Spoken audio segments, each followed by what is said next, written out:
It was a peaceful morning in the small, close-knit town of Maplewood, a place where everyone knew each other's names, routines, and even secrets. Life in Maplewood flowed at its own slow pace, with nothing more exciting than the annual town fair or the occasional high school football game. The community was made up of hardworking folks, farmers, shopkeepers, teachers, and mechanics, people who took pride in their small-town values and the simplicity of their lives. Crime was rare, and drama, when it happened, was usually of the mild, small-town gossip variety. On this particular day, Anna Thompson woke up early, as she did every morning. Anna was a single mother, known around town as one of the kindest, most reliable women you could meet. She worked as a cashier at the local grocery store and was beloved by the regulars who would stop by to chat while she rang up their groceries. Her life, however, was far from easy. Anna had been raising her daughter, Mia, alone for the past 10 years since her husband had passed away in a tragic car accident. Mia was born with cerebral palsy, a condition that left her wheelchair-bound and in need of constant care. Despite the overwhelming challenges, Anna never once complained. She was always seen pushing Mia through town, taking her to doctor's appointments, school events, and sometimes just for a walk to the park. To the people of Maplewood, Anna was a hero, a symbol of strength and resilience. She had devoted her entire life to caring for her daughter, often putting Mia's needs before her own. Anna's days were spent juggling work, taking care of Mia, and maintaining their small, modest house on the edge of town. Yet despite the exhausting routine, she always wore a smile, and her love for her daughter was evident in everything she did. On this particular morning, though, something was different. Anna had always been reliable. Some would even say predictable. She had a strict routine, down to the minute. By 7:00 a.m., she would have already gotten Mia up, dressed, and ready for the day. By 7:30 a.m., they would both be sitting at the kitchen table, Mia eating her breakfast and Anna sipping her coffee, looking out the window at the quiet street in front of their home. But today, the house was silent. It was 8:30 a.m. when Mrs. Jenkins, their next-door neighbor, noticed that Anna's car was still parked in the driveway. Usually, by that time, Anna would have already left for work, dropping Mia off at her caregiver's house for the day. Mrs. Jenkins frowned. Anna was never late. She prided herself on her punctuality, always leaving precisely at the same time every day. At first, Mrs. Jenkins dismissed it, thinking perhaps Anna had taken the day off or Mia had a doctor's appointment that required them to leave later. But something didn't sit right with her.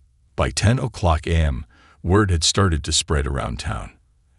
Anna hadn't shown up for work, and her employer, Mr. Davis, was growing concerned. It wasn't like Anna to miss a shift without calling in. He tried calling her home, but there was no answer. He even sent one of the delivery boys to check on her house, but the boy reported back that the car was still in the driveway, and there was no sign of Anna or Mia. By noon, a small group of neighbors had gathered outside Anna's house. Mrs. Jenkins, along with Mr. Davis, knocked on the door repeatedly, but there was no response. The curtains were drawn, and the house seemed eerily quiet, as if no one was home. Finally, after several more failed attempts to get a response, they called the police. When the officers arrived, they tried knocking again, but like the neighbors before them, they were met with silence. Concerned, they decided to enter the house. What they found inside would haunt the town of Maplewood for years to come. The house was meticulously clean, just as it always was. There were no signs of a struggle, no signs of forced entry. Everything seemed perfectly in place, except for one thing. Mia's wheelchair was empty, and there was no sign of either Anna or Mia. It was as if they had vanished into thin air. The officers searched the entire house from top to bottom. Mia's bedroom was neat, her bed made as if no one had slept in it. Anna's room was the same. Her clothes were hanging in the closet, her shoes lined up neatly by the door.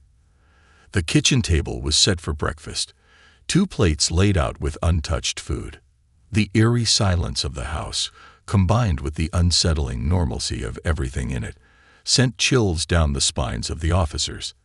There was no note, no indication of where Anna and Mia had gone or why they had left. As the hours passed, the small town of Maplewood was gripped by a growing sense of dread. How could someone like Anna just disappear without a trace? And where was Mia? The police launched a full-scale investigation, scouring the town and surrounding areas for any sign of the mother and daughter. They questioned neighbors, friends, and coworkers, but no one had seen or heard from Anna since the previous day. Days turned into weeks, and the mystery only deepened. The police found no leads, no clues to indicate where Anna and Mia had gone. There was no activity on Anna's bank accounts, no phone calls, no sightings. It was as if they had been swallowed up by the earth.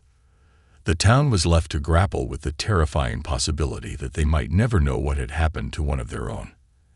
As the investigation dragged on, rumors began to swirl.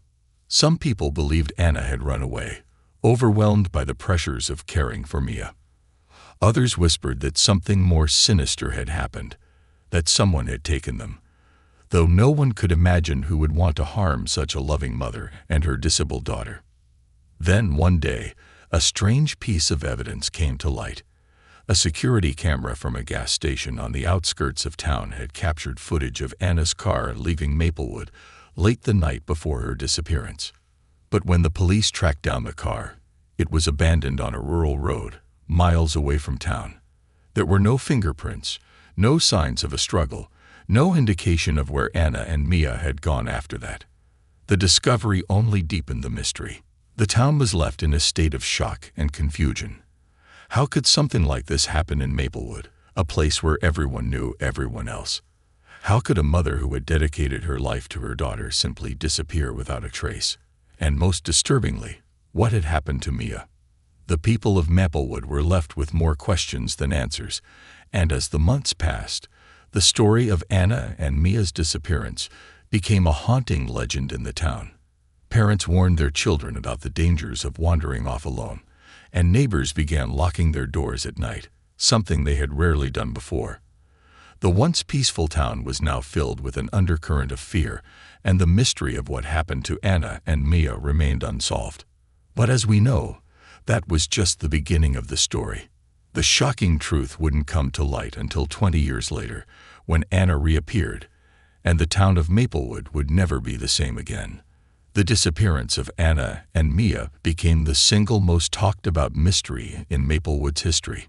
For weeks, the town was a flurry of activity. Police cars constantly patrolled the streets, investigators knocked on doors, and search parties combed the nearby woods and abandoned buildings. Everyone had their own theory about what had happened, and the once quiet town became a hotbed of speculation. Some said Anna had been pushed to the brink by the pressures of caring for Mia and had fled to start a new life. Others whispered darker rumors, that someone had taken them, or worse, that something terrible had happened within the walls of that seemingly perfect home. As days turned into weeks and weeks into months, the frenzy began to die down. The police had exhausted all their leads. The local news outlets, which had initially covered the story with fervor, moved on to other events. But in the hearts of Maplewood's residents, the mystery remained, casting a shadow over their everyday lives. It seemed impossible that in a town where everyone knew everyone, a woman like Anna could just vanish, especially with her disabled daughter. People who had been closest to Anna, the neighbors, her co-workers at the grocery store, the school teachers who had helped with Mia's care, struggled with the silence, the emptiness that now permeated their town. Mrs. Jenkins, the next-door neighbor, was one of the first to fall into a deep sense of guilt. She had been the one who first noticed that Anna hadn't left for work that fateful morning. She had been the one to alert the authorities. But despite her efforts, she felt as if she hadn't done enough. If only she had been closer to Anna, she thought. If only she had asked more questions, checked in on her more often. Over time, Mrs. Jenkins became reclusive, hardly ever leaving her house. She had been so involved in the initial search, talking to reporters and helping the police with their inquiries, that when the attention died down, she felt lost, isolated. And like many others in town, she was left with a gnawing question. How could someone as dependable as Anna just up and disappear? As for Mia, the memory of her presence lingered in the town like a ghost. Even those who had only seen her from a distance, being pushed in her wheelchair by Anna, felt the weight of her absence. Mia had been a quiet child, rarely speaking in public, but her condition had always drawn a certain sympathy from the townsfolk. They admired Anna's devotion to her daughter, her endless patience and love. And now, Mia was gone too, vanished into the unknown. For the children who had once gone to school with Mia, her disappearance became a story they told each other in hushed tones, the kind of story that fueled nightmares. Maplewood was a small town, the kind where everyone's business was everyone else's. When someone went missing, especially in such an inexplicable way, it had a ripple effect that touched every corner of the community. Some families became more protective of their children. Locking doors became more frequent, and the nightly walks that had once been common were now done with a sense of unease. Even the smallest noise in the night seemed louder, more sinister. Maplewood had never experienced a mystery like this before, and it left its residents feeling exposed, vulnerable. The local church held vigils for Anna and Mia. Father O'Malley, who had been a fixture in the community for decades, prayed for their safe return and offered comfort to those who sought it. But even the faith that had united many in the town began to fray. The unanswered questions gnawed at the edges of people's beliefs. If someone like Anna, someone who was known and loved, could disappear so suddenly, what did that mean for the rest of them? Were they truly safe in their own homes, in their own town? The police continued their investigation, but leads grew colder by the day. They interviewed everyone who had known Anna, combed through her personal records, and even reached out to law enforcement agencies in neighboring towns and states. They looked into her background, but nothing in Anna's past indicated any kind of trouble. There were no signs of debt, no history of mental illness, no enemies who might have wanted to harm her. To everyone who knew her, Anna had been nothing but devoted to her daughter. It was this devotion that made the case all the more confusing. How could someone who loved her daughter so fiercely simply abandon her? As the investigation stalled, rumors began to take on a life of their own. Some people claimed they had seen Anna's car speeding out of town the night before her disappearance, while others swore they had spotted her in nearby cities, living under a different name. The theories ranged from the plausible to the outlandish. One popular story was that Anna had run off to join a religious cult, while another suggested she had been part of a witness protection program and had to leave without warning. But none of these theories could be confirmed, and as time passed, the town began to lose hope of ever finding out what really happened. Despite the lack of answers, life in Maplewood had to go on. The town slowly returned to its normal routines, though the shadow of Anna and Mia's disappearance never fully lifted. It became the kind of story people talked about in whispers, a cautionary tale parents would tell their children when they stayed out too late. But for those who had been closest to Anna, the mystery was a wound that refused to heal.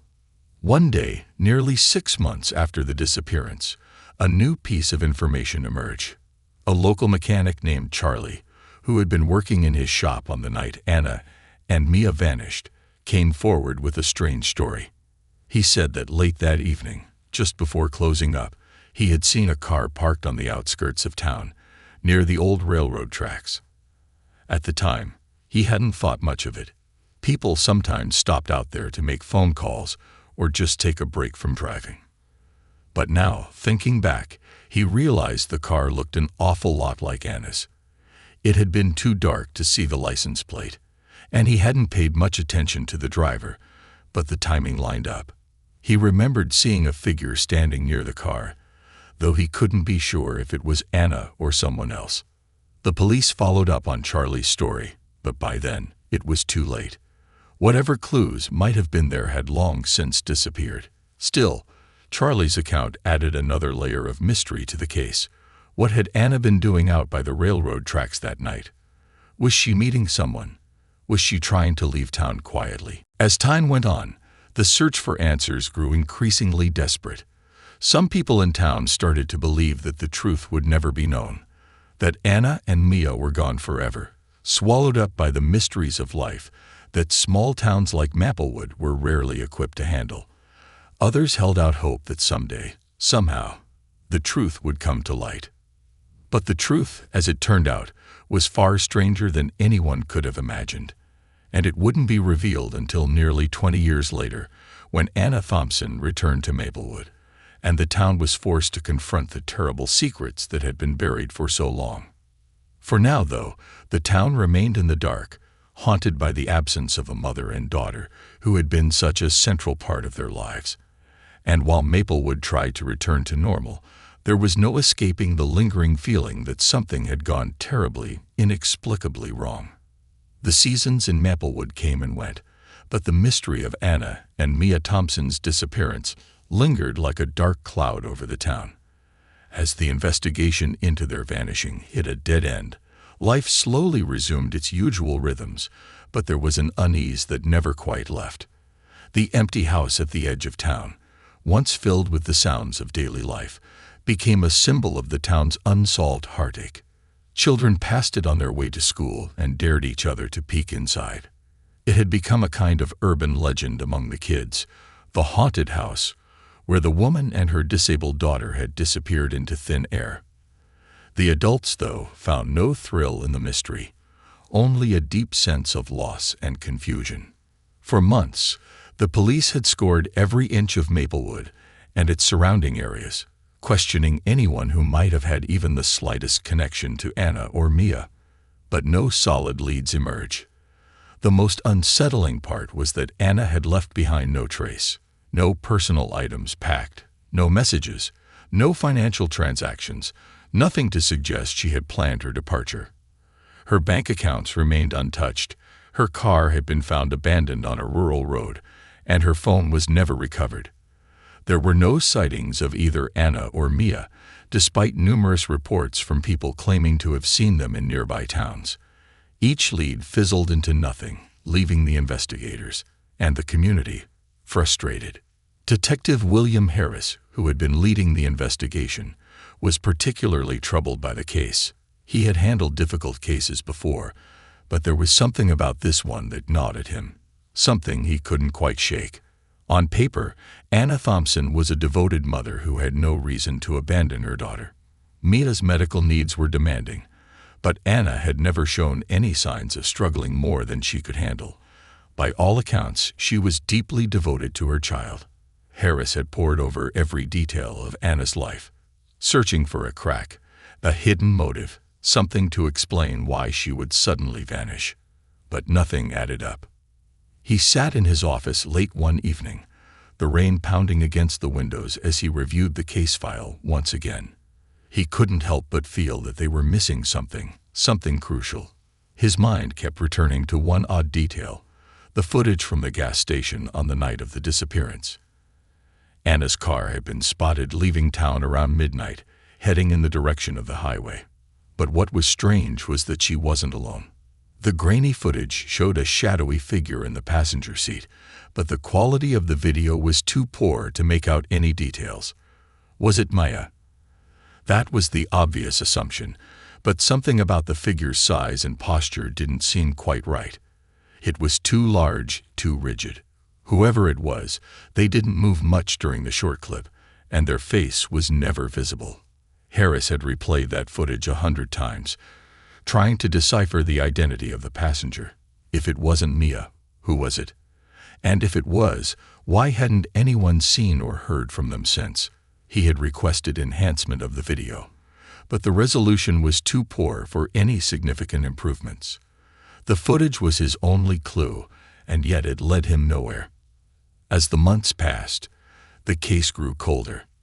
The public's interest waned, and the police department, stretched thin with other matters, slowly reduced the resources dedicated to finding Anna and Mia. It wasn't long before the case file was shelved with the other unsolved mysteries. But for the people who had known Anna, the unanswered questions continued to fester, a wound that never healed. Mrs. Jenkins, who had been Anna's closest neighbor, became somewhat of a recluse. She rarely left her house, consumed by a gnawing guilt. She replayed the events of that morning over and over in her mind, wondering if she had missed something. Some sign that Anna had been in trouble, some cry for help she hadn't heard. She had been the one to raise the alarm when Anna didn't leave for work that day. But as time went on, she felt as if she had failed her friend. Maybe she could have done more, checked in on her more often, offered more help with Mia. She couldn't shake the feeling that she had let Anna down. The town began to move on in its own way, but the mystery never truly faded. Maplewood was the kind of place where events like this left a lasting mark. People still talked about it in hushed tones at the grocery store or during church services. The older folks, who had known Anna for years, clung to their own theories, each one more outlandish than the next. Some claimed she had run off to escape a past no one knew about, while others whispered that she had met with foul play. But the lack of evidence meant that every theory remained just that, a theory. And so, Maplewood lived in the shadow of the unsolved disappearance. Then, almost exactly 1 year after Anna and Mia had vanished, a new lead emerged. It was so unexpected, so completely out of the blue, that it reignited the town's interest in the case like a match to dry kindling. The lead came in the form of a phone call to the local police station. A man named John Barrett, who lived in the neighboring town of Eastville, claimed to have seen a woman matching Anna's description at a small diner just off the highway. She had been sitting in a corner booth alone, staring out the window as if lost in thought. Barrett said that he had recognized her from the missing persons posters that had been circulated in the area, though he hadn't been entirely sure at first. But there was something about her demeanor, the way she carried herself, that had stuck with him. He remembered her distinctly because she had seemed so out of place, as if she didn't belong there. The police immediately followed up on the lead, sending officers to the diner and canvassing the surrounding area. But once again, they hit a dead end. The woman, whoever she was, had paid for her meal in cash and left before anyone could get a good look at her. The security cameras at the diner were outdated and barely functional, providing no usable footage. Despite Barrett's certainty that the woman had been Anna, there was no concrete evidence to prove it. Still, the sighting stirred up a fresh wave of speculation in Maplewood. Could Anna still be alive, hiding in plain sight? And if so, why hadn't she reached out to anyone? Why hadn't she come back for Mia? The most chilling part of the lead, though, wasn't the sighting itself. It was something Barrett had overheard during his brief time in the diner. He had been sitting at the counter, waiting for his meal, when he heard the woman in the booth make a phone call. Her voice had been low, almost a whisper, but Barrett had managed to catch snippets of the conversation. The most disturbing part, she had mentioned Mia. "I can't go back for her. Not yet," Barrett recalled her saying. "It's not safe." When the police questioned Barrett again, his story didn't change. He was adamant that he had heard the woman say those exact words. But what did they mean? Who was it that wasn't safe? And why couldn't Anna, or the woman who might have been Anna, return? This new information threw the investigation into a tailspin.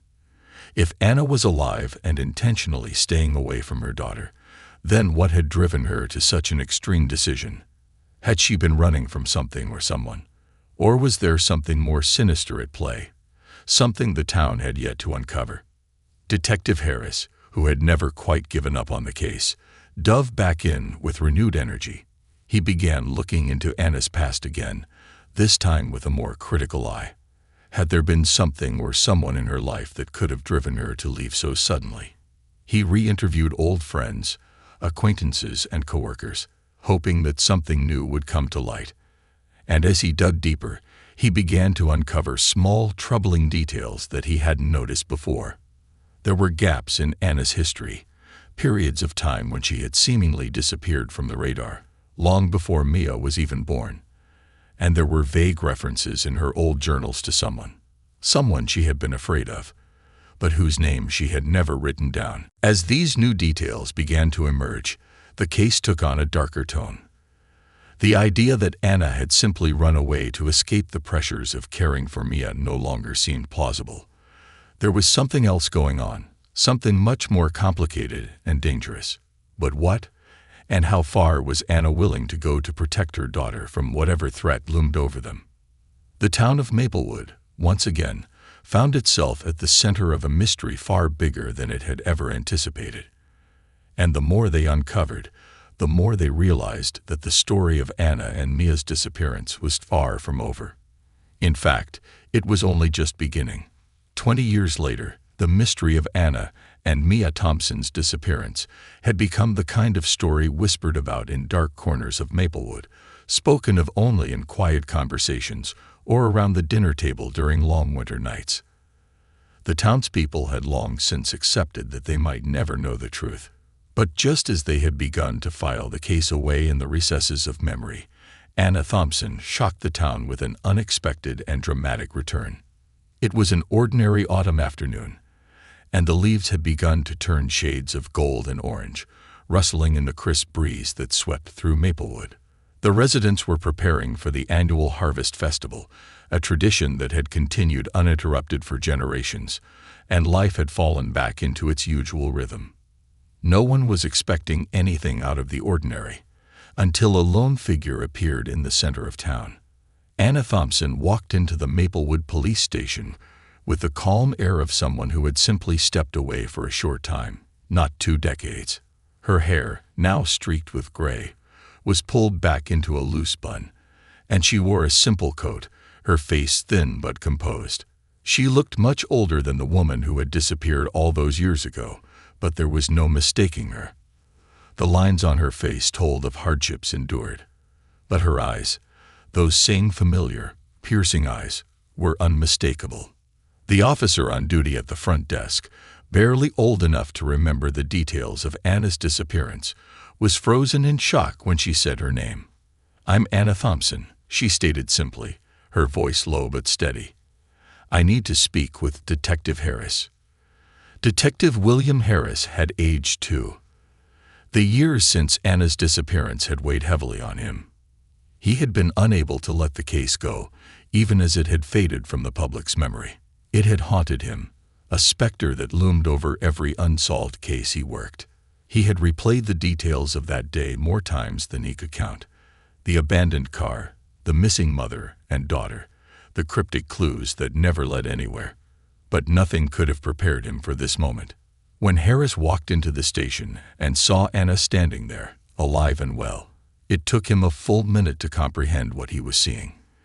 He had imagined this moment so many times, but now that it was happening, it felt surreal, like something out of a dream or a nightmare. "Anna," he whispered, his voice catching in his throat. He approached her cautiously, as if afraid she might vanish again if he got too close. "Is it really you?" "It's me," she said softly, her eyes meeting his. "I know you have questions. I'll answer them, but not here. I need to speak with you privately." Harris led Anna into a small, quiet room at the back of the station. He couldn't take his eyes off her. It was impossible to reconcile the woman sitting before him with the image of the young, vibrant mother who had disappeared without a trace. Where had she been all these years? What had happened to her? And most pressing of all, where was Mia? Anna sat down slowly, folding her hands in her lap. She took a deep breath, as if gathering the strength to finally unburden herself of the truth she had carried for so long. "I know you've been searching for answers," she began, her voice steady, but laced with a deep sadness. "I've wanted to come back for years, but I couldn't. Not until I knew it was safe." "Safe from what?" Harris asked, leaning forward, his heart pounding in his chest. Anna hesitated, her gaze drifting toward the window, as if she were seeing something far beyond the quiet streets of Maplewood. "From him," she said finally. "The man who was threatening me. The man I was running from." Harris felt a chill run down his spine. He had suspected, all those years ago, that Anna's disappearance might have been connected to some kind of danger. But the details had been so vague, the clues so sparse, that he hadn't been able to piece together the full story. "Who is he?" Harris asked quietly. Anna closed her eyes for a moment, then began to speak, her voice barely above a whisper. His name was David. He was someone from my past, a man I had been involved with before Maya was born. I thought I had left him behind when I moved to Maplewood. I thought I was free of him. But a few months before I disappeared, he found me.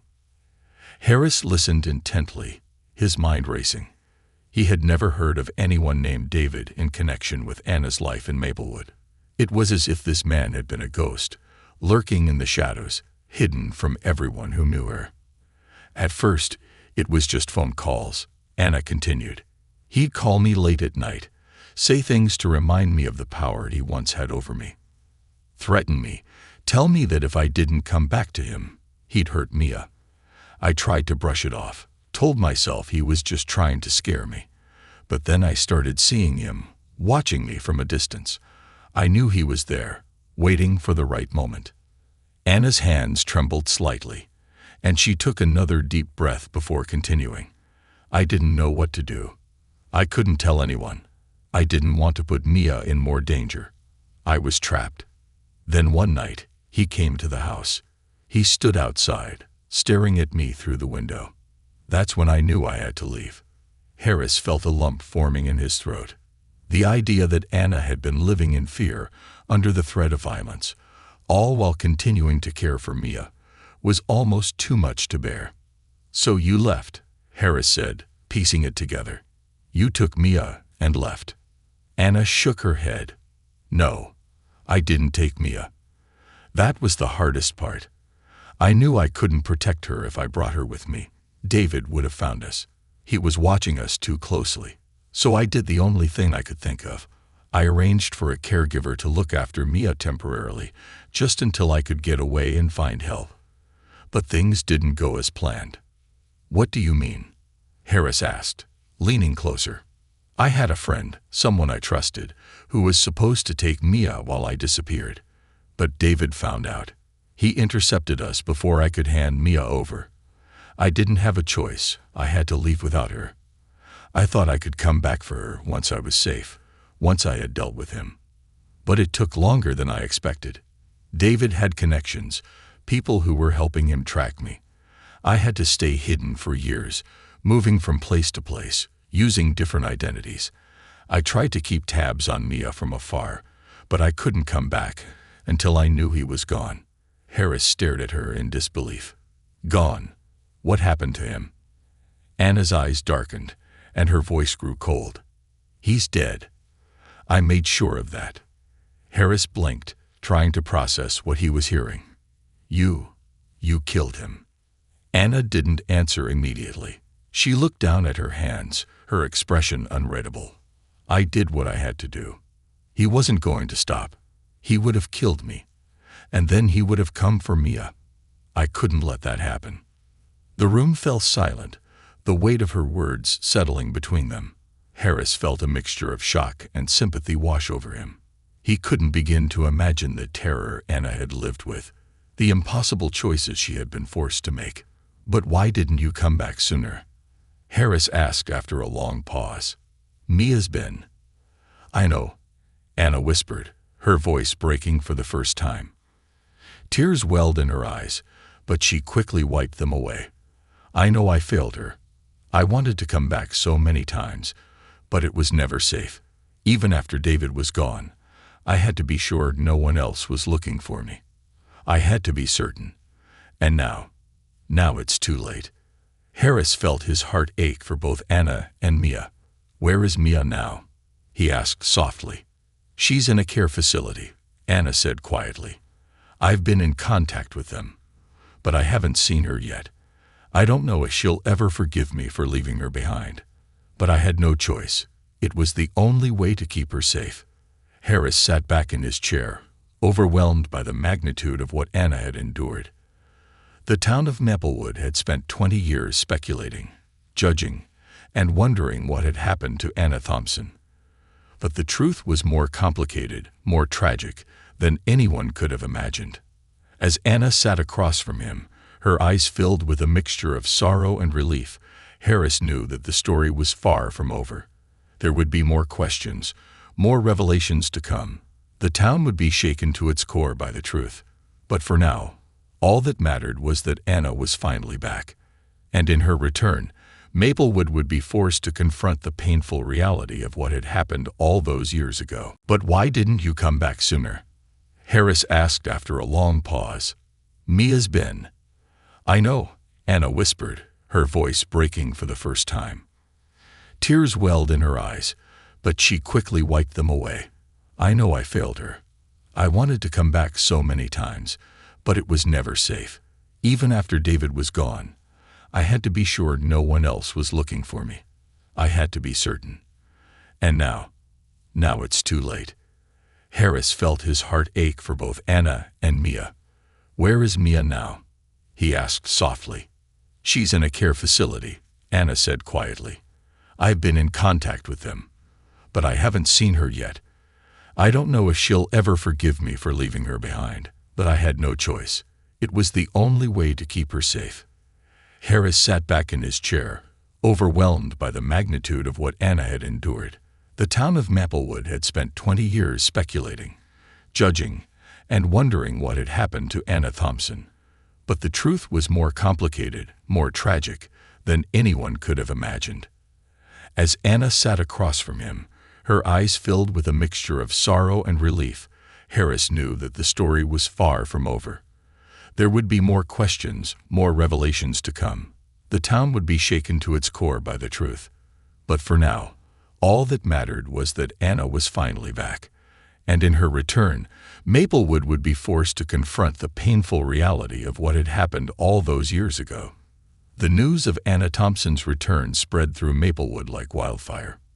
In a town where little of significance ever happened, this was a bombshell that shook the community to its very core. People who had long since filed away the memory of her disappearance were suddenly thrust back into the mystery, eager to piece together the missing parts of the puzzle. Every conversation at the local diner, every whispered exchange in the grocery store, revolved around one question. Why had she come back now? And more importantly, what had really happened to Mia all those years ago? For some, Anna's return brought relief. They had spent years wondering, speculating, hoping that perhaps she was still out there, alive. But for others, especially those who had been closest to her, the emotions were more complicated. There was anger. Anger at her for disappearing without a word, for leaving her disabled daughter behind, for forcing the town to live under the weight of an unsolved mystery for so long. There was confusion. What had she been running from? Who was this man she spoke of, and why had she waited 20 years to return? And perhaps most poignantly, there was a sense of betrayal. Hadn't the town rallied around her, supported her when she needed them? Why hadn't she trusted them enough to ask for help? Amid all the swirling emotions and unanswered questions, one person's pain stood out above the rest. Mia. Mia, now an adult in her late 20s, had spent her entire life in a care facility after her mother's disappearance. While the town had initially rallied around her, offering support and sympathy, as the years passed, Mia became more of a forgotten figure, a painful reminder of a mystery that no one wanted to revisit. She had grown up without a mother, without knowing the full truth of why Anna had left her behind. Though the caregivers had done their best to provide her with a stable environment, there was no replacing the absence of a mother's love. Mia had been aware of her mother's return from the moment it happened. The facility's staff had kept her informed, gently preparing her for the emotional weight of the news. But for Mia, it wasn't just the shock of seeing her mother again. It was the flood of old wounds being ripped open. She had spent years trying to come to terms with her abandonment, trying to understand why the one person who was supposed to protect her had vanished without explanation. Now, faced with the possibility of reconciliation, Mia didn't know how to feel. Anger, sadness, hope, and fear all battled for control in her heart. For the first few days after Anna's return, Mia avoided seeing her. She wasn't ready to face the woman who had left her behind. She wasn't sure if she could ever forgive her, but the facility staff, compassionate and understanding, encouraged her to at least hear her mother's side of the story. They'd assured her that she was under no obligation to forgive Anna, but that perhaps understanding the reasons behind her disappearance might bring Mia some closure. Meanwhile, the town continued to buzz with speculation. Anna had given a few statements to the police, confirming much of what she had told Detective Harris. The man she had been running from, David, was indeed dead, killed in what she described as an act of self-defense. He had been a dangerous figure from her past, someone who had resurfaced in her life just before her disappearance, and she had been left with no choice but to flee in order to protect Mia. But even as these details emerged, many in the town remained skeptical. They couldn't reconcile the woman they had known, the devoted, loving mother, with someone capable of killing a man and disappearing without a trace for 2 decades. Rumors spread like wildfire. Some people believed Anna had been involved in something far darker than she was letting on. Others speculated that perhaps there had been more than one man involved, that Anna's story was just the tip of a much larger iceberg. Detective Harris, who had been working the case for so long, found himself in a delicate position. He believed Anna's story, or at least he wanted to. But he knew there were still gaps in the narrative, pieces that didn't quite fit together. The police had looked into David's death and confirmed that it had indeed been ruled self-defense, though it had occurred under strange circumstances. David had been found dead in a small motel room, miles away from Maplewood, with Anna's fingerprints on the weapon. The investigation at the time had been closed quickly, with little attention paid to the details, largely because Anna had disappeared shortly after. Harris had reopened the case, hoping to find out more about David's connections and whether Anna was truly free of any remaining threats. As Harris delved deeper, he uncovered a surprising detail. David hadn't acted alone. He had been part of a larger network of individuals involved in criminal activities that stretched back years. Anna had unwittingly gotten tangled up with this group in her youth, and when she tried to escape, they had come after her. David had been the one leading the charge, but there were others involved, people who might still pose a threat, even after his death. This revelation added a new layer of danger to Anna's return. While she had believed she was finally safe, Harris began to wonder if there were still people out there who wanted to track her down. Meanwhile, Anna spent her days in quiet isolation. She knew that her return had stirred up old wounds for the people of Maplewood, and she didn't blame them for their mixed emotions. She had come back because she couldn't bear the thought of living the rest of her life without seeing Mia again, but she hadn't expected the reception to be easy. She stayed in a small room at the local motel, keeping a low profile as she waited for the moment when Maya would be ready to see her. That moment came one rainy evening, just after sunset. Mia, having wrestled with her emotions for days, finally asked the facility staff to arrange a meeting. They called Anna, and within an hour she was there, standing nervously in the doorway of the meeting room. Mia sat in her wheelchair, her face unreadable as she looked at the woman who had left her all those years ago. The room was silent for a long time. Anna's eyes filled with tears as she took in the sight of her daughter, no longer the little girl she had left behind, but a grown woman. Maya looked so much like her father, it almost hurt. Anna struggled to find the right words. How could she explain the choices she had made, the dangers she had faced, and the guilt that had consumed her every day since she'd left? How could she expect Mia to forgive her? Mia, Anna whispered, her voice trembling. I'm so sorry. Mia didn't respond right away. Her hands rested on the arms of her wheelchair, her eyes fixed on Anna. There was pain in her gaze, but there was also strength, a strength that Anna hadn't expected. Why did you leave me? Mia finally asked, her voice low but steady. Why didn't you take me with you? Anna's heart broke at the question. I wanted to, she said, her voice cracking. I wanted to take you with me, but I couldn't. The man I was running from, he was dangerous. If I had taken you, he would have found us both. I thought I could come back for you once I was safe, but it took so much longer than I ever imagined. I thought I could protect you by leaving, but I know now that I failed you. I failed you, Mia, and I've regretted it every single day. Mia's eyes flickered with emotion, but she remained silent. Anna stepped closer, tears streaming down her face. I know I don't deserve your forgiveness, she continued, her voice breaking. I know I hurt you by leaving. But I'm here now. And if you'll let me, I want to be part of your life again. I want to make things right. For a long time, Mia didn't say anything. The silence between them was heavy with the weight of all the years that had passed. Finally, she spoke, her voice soft but firm. You can't undo what happened. You can't make up for those years. But maybe we can start again. Anna's heart swelled with emotion. It wasn't full forgiveness, not yet. But it was a start. A small, fragile hope that maybe, just maybe, they could rebuild what had been lost. The reunion between Anna and Mia marked the beginning of a long and difficult journey.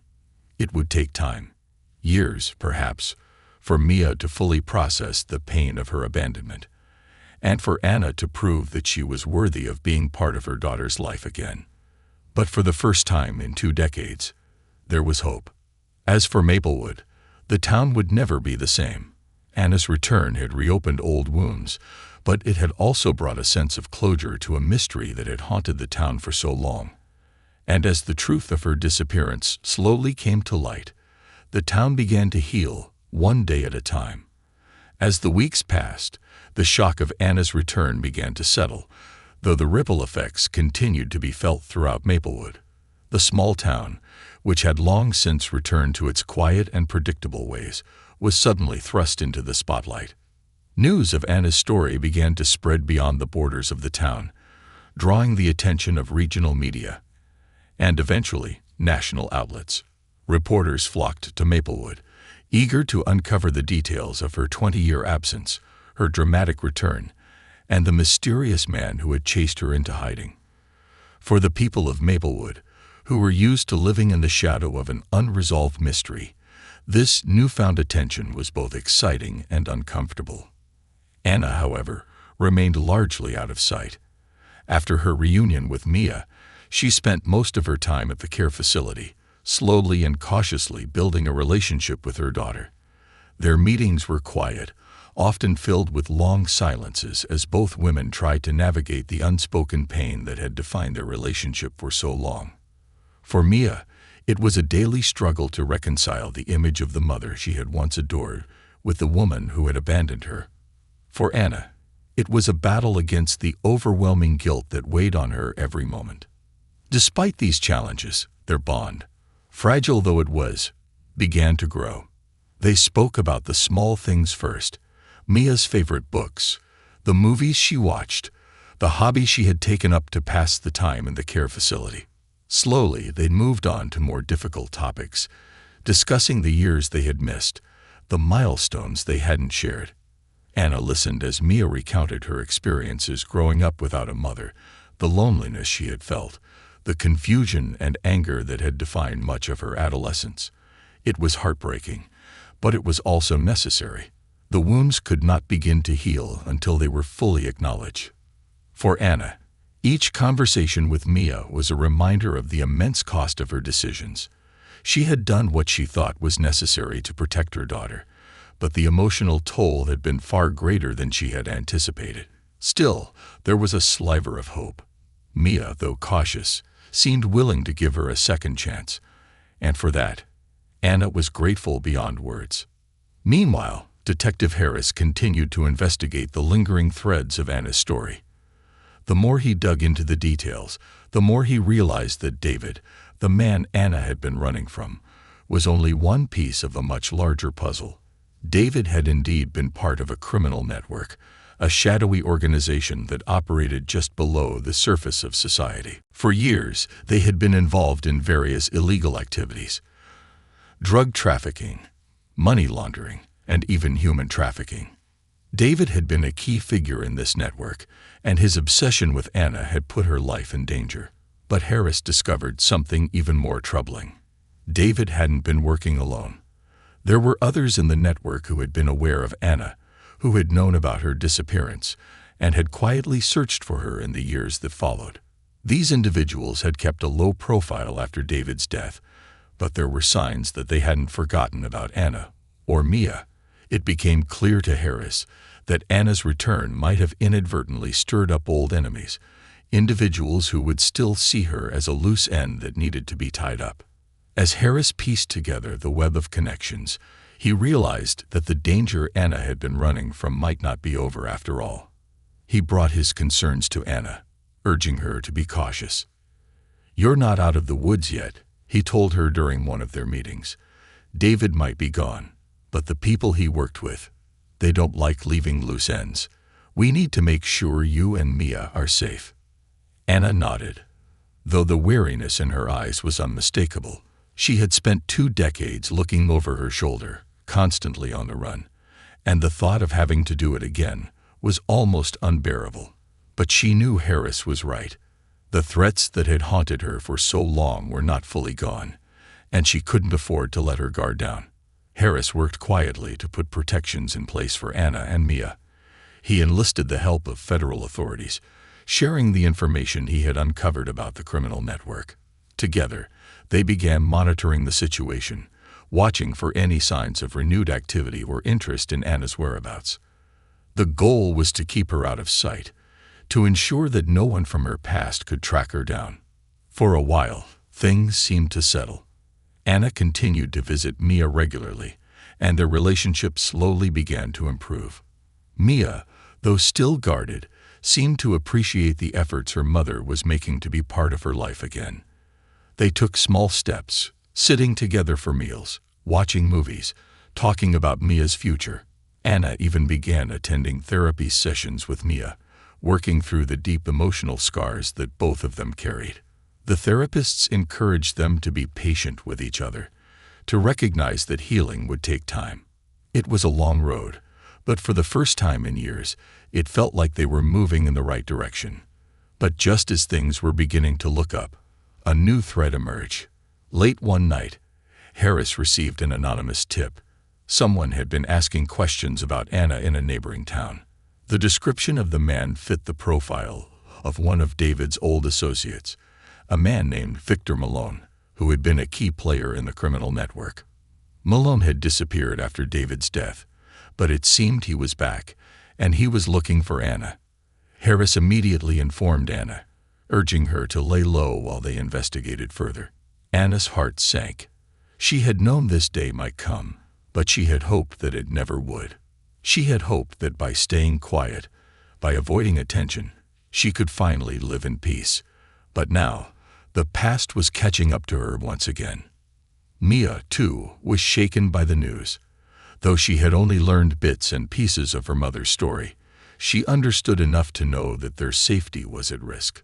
For the first time, she fully grasped the extent of the danger that had driven her mother away all those years ago. It was a sobering realization, and it brought a new layer of complexity to their relationship. Mia had been angry at her mother for leaving, but now she understood that Anna had been protecting her from a threat far more terrifying than she had ever imagined. As the investigation into Victor Malone's movements intensified, Anna and Mia were placed under protective custody. The police and federal agents worked around the clock to ensure that they were safe, monitoring any suspicious activity and following up on leads. Harris, who had become personally invested in Anna's well-being, worked tirelessly to track down Malone and ensure that he posed no further threat. In the midst of all this, Anna and Mia found themselves in an unexpected position, closer than they had ever been before. The danger that had once torn them apart was now bringing them together in a strange, bittersweet way. For Mia, the realization that her mother had spent 20 years running, not for herself, but to protect her, was a powerful revelation. It didn't erase the pain of the past, but it helped her to see her mother in a new light. Eventually, the authorities were able to track down Victor Malone. He had been operating under an assumed name, trying to rebuild the criminal network that had fallen apart after David's death. When they arrested him, they found evidence that he had been planning to track down Anna, believing that she held key information that could expose the remaining members of the organization. With Malone in custody, the threat to Anna and Mia was finally, truly over.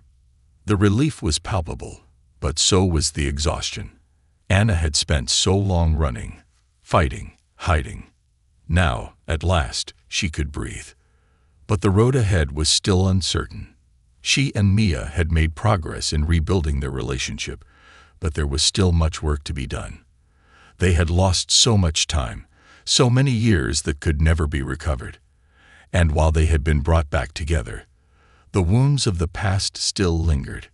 For Maplewood, the story of Anna and Mia Thompson became a cautionary tale, a reminder of the darkness that sometimes lurks beneath the surface of even the most peaceful communities. The town had been forever changed by their disappearance and return, but in the end, there was a sense of closure. The mystery that had haunted the town for 2 decades had finally been solved.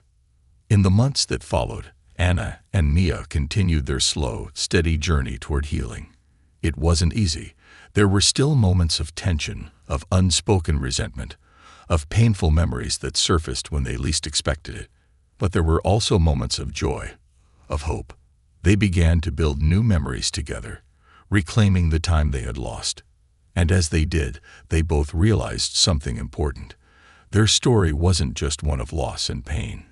It was also a story of survival, of resilience, of love. In the end, it was that love, imperfect, complicated, but strong, that had brought them back together. And it was that love that would carry them forward into whatever the future held.